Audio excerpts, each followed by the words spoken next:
Muito bem, a reportagem Difusora Ponto 1, Rádio Difusora Cajazeira e Patamontera FM, conversa com o doutor Macário, que é juiz da primeira vara daqui de Cajazeiras, das execuções penais, é isso, doutor? Isso. E também está à frente desse processo que envolve a garota chamada Yane Marie. Esse problema que vem se arrastando há um ano na terra do Padre Rolim e que dessa vez a gente veio conversar diretamente com o juiz que está à frente desse caso, o doutor Macário. Doutor Macário, inicialmente, queremos agradecer por nos receber aqui no seu gabinete, no Fórum Ferreira Júnior, e a questão é a seguinte. A pergunta que não queria calar era a seguinte: quem matou Yane Marie? Essa seria a pergunta. Agora já não é mais. A pergunta agora é: quando o assassino de Yane Marie será preso? Nós sabemos que o inquérito foi concluído, já existe inclusive a indicação de quem seja o autor do crime baseado em provas contundentes, foram tirados DNA das unhas da vítima, né, de pele do próprio assassino, e que já existe aí a descrição de quem seria o assassino de Yane Marie. Outra questão sobre esse caso, doutor, é que esse cara, inclusive, foi candidato a vereador na cidade de Cajazeiras, segundo as próprias pessoas que estão acompanhando o caso de perto, e a gente pergunta ao senhor, como está esse processo? O que está acontecendo? Por que o assassino já identificado, a justiça não colocou ele ainda atrás das grades? Existe informações, doutor Macário, que ele, inclusive, não está mais na terra do Padre Rolim, inclusive com a família. Muito obrigado por nos receber. Júnior, eu que agradeço a oportunidade de conversar com você sobre esse caso, né, de prestar esses esclarecimentos para a população, para a comunidade daqui de Cajazeiras, né? Então, inicialmente, meu bom dia a todos. Bom, este caso, na verdade, é um caso que aconteceu há pouco mais de um ano, né, essa morte lamentável, uma tragédia. E o que é que acontece? A partir desta morte, foram iniciadas as investigações pela autoridade policial. Essas investigações, elas primeiro direcionaram para uma outra pessoa, né? Inclusive essa outra pessoa, ela permaneceu sob uma prisão temporária pelo prazo de 30 dias. Logo depois verificou-se que talvez não fosse essa pessoa, então ela foi liberada, né? E as diligências policiais continuaram. Foi feito, então, alguns exames de DNA, né, na vítima, e foram identificados alguns materiais. Esses materiais então foram encaminhados para a perícia. A perícia, de forma cuidadosa, de forma diligente, realizou todos os testes que foram possíveis, inclusive dentro das limitações da Polícia Técnica daqui da Paraíba, e ao final elaborou o relatório pericial. Esse relatório ele foi acostado aos autos, né? E agora em setembro, então, a autoridade policial chegou ao fim dessas investigações, indiciando uma pessoa, né? Este processo, então, esse inquérito finalizado, ele foi encaminhado para o Ministério Público. Atualmente, esse processo se encontra com o promotor de justiça.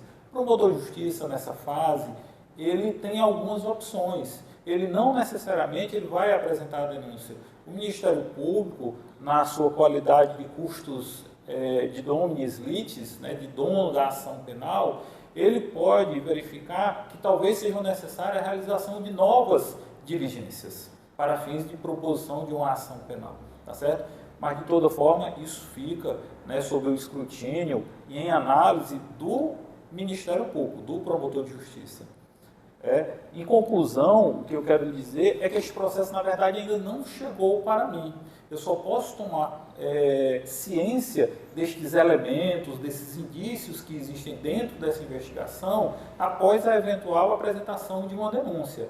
E aí sim, se houver algum pedido do Ministério Público em relação à questão da prisão dessa pessoa que foi indiciada, ou destas pessoas que foram indiciadas, eu não sei ao certo quantas pessoas foram indiciadas nesse inquérito, a partir desta comunicação do Ministério Público é que eu posso tomar uma decisão.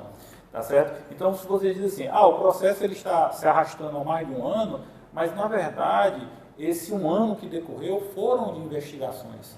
Né, foram a autoridade policial sempre tomando os cuidados devidos, né, com muita diligência, na verdade, foi que houve então esse lapso temporal de 1 ano dessas investigações para poder identificar essas pessoas. Ele pode pedir que sejam realizadas novas diligências, né? Nós sabemos que esses crimes de morte, esses crimes que têm uma grave comoção social, a comunidade, a população sempre demanda uma rápida solução, mas nós não podemos, né, atropelar o procedimento que está previsto no Código de Processo Penal, sob pena de, no futuro, a gente acabar incorrendo na nulidade e colocar todo o trabalho a perder, né? Então, muito mais nestes casos em que existe uma grave comoção social, é necessário nós tomarmos cuidado para realizar todo o procedimento de forma correta, obedecendo os prazos, assegurando o direito de defesa para que nós não incorramos numa nulidade no futuro. Quando o Ministério Público, quando o promotor de justiça ele se manifestar neste processo, esses autos eles vêm conclusos para mim. Se for apresentada uma denúncia, nós vamos então iniciar, né, o procedimento, o processo criminal contra a pessoa ou as pessoas que tiverem sido denunciadas lá. Então nós vamos citar essas pessoas para apresentarem suas respostas à acusação, apresentarem suas defesas, indicarem testemunhas a serem ouvidas, né? Num segundo momento, nós vamos realizar então as audiências para poder ouvir essas pessoas, tá certo? E se for o caso, a gente encaminha então esse processo para o tribunal do júri.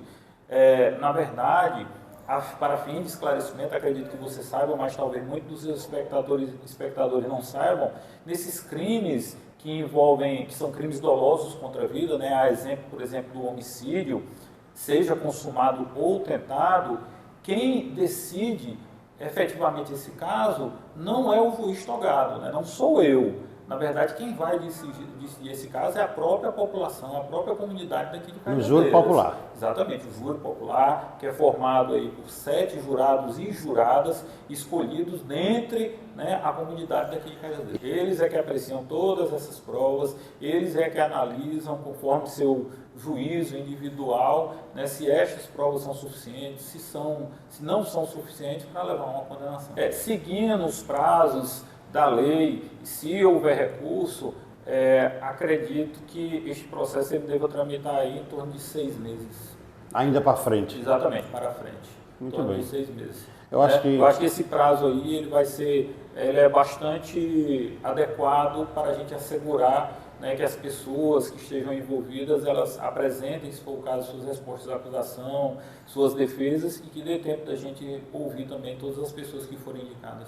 Tá certo. Júnior, eu é que agradeço essa oportunidade de me dirigir aos seus ouvintes, né, aos seus espectadores, e poder explicar. Muitas vezes a pessoa, o leigo, ele não compreende porque é que há uma demora, né, no julgamento desses processos criminais. Na verdade, a lei processual, ela estabelece um rito, estabelece um procedimento que ele não é exclusivamente para proteger, como se diz vulgarmente, né, vai proteger bandido. Não, na verdade, esse procedimento que se aplica ao eventual bandido é o mesmo procedimento que garante também que um inocente não seja posto na cadeia de forma equivocada, né? Então, esse procedimento é um procedimento padronizado, né, e nós devemos segui-lo justamente para isso, para garantir que a decisão ela seja justa, que ela seja adequada e que se faça justiça. Até porque todo acusado tem seu direito de defesa, não é verdade? Claro, todos eles têm direito de defesa. Muito obrigado.